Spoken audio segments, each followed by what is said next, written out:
Oh, there she goes for the belly rubs.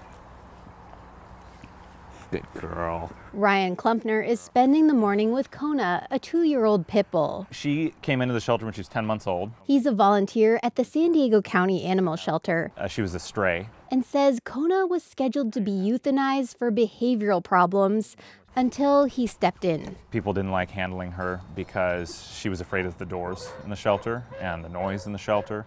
And so she would jump around and she was hard to get a leash on.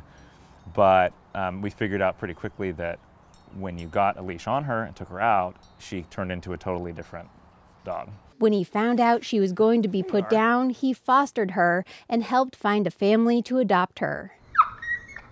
The county animal shelter has a zero-kill policy, but that doesn't mean 0 animals will be killed. Instead, it means no animals labeled as adoptable will be put down. What you call an adoptable dog is very much in the eye of the beholder. Since 2016, the county animal shelter has killed 75 animals for behavioral reasons. Those are dogs that, quote, demonstrated aggression to people or animals, according to county policy.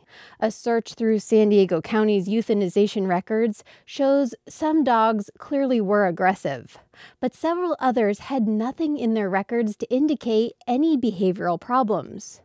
For example, a pit bull named Mackie was described this way: engages with handler, almost needy about attention.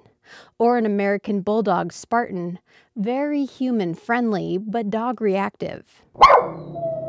The animal shelter was criticized by volunteers last year for putting down animals despite its no-kill branding, and for other practices that make it harder to adopt animals.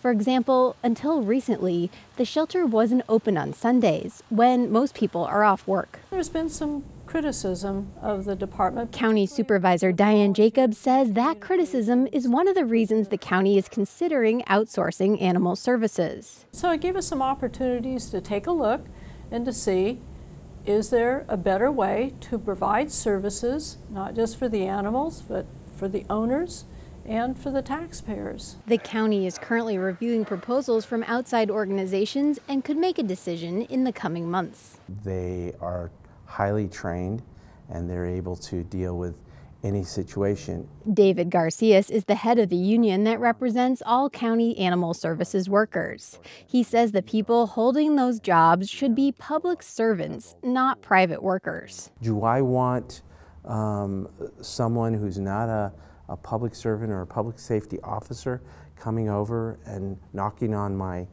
mom's home and saying, hey, I want to come over and see your pets or see a barking animal? That is not something I know that there are trained professionals that work for the cities, for the counties. He also says his union, the SEIU, believes the county has a legal obligation to negotiate if they're changing how animal services is run. County Supervisor Diane Jacobs says there's no such obligation. One outside organization that is definitely interested in taking over animal services is the San Diego Humane Society. Its CEO, Gary Weitzman, told the County Board of Supervisors the nonprofit is ready to run the county shelter and take on animal control duties.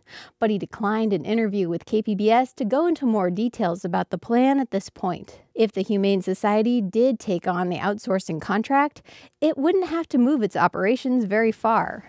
Its shelter sits right next to the county shelter, although the insides look very different.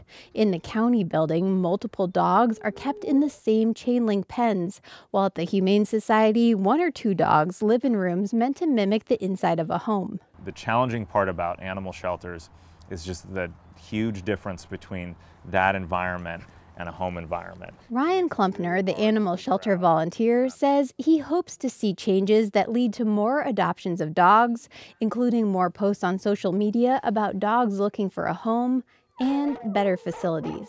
Can't tell you how many dogs, it's really hard to watch because the problem that a dog will have is that it'll bark at people who walk by. And so they assume that dog's like that all the time, and they don't realize that it's barking because it just wants to be taken on a walk, and you put a leash on it and it immediately knows, sit, stay, shake, roll over, and is like the sweetest dog ever. Luckily, Kona got a chance to show what she's really like. Claire Trageser, KPBS News.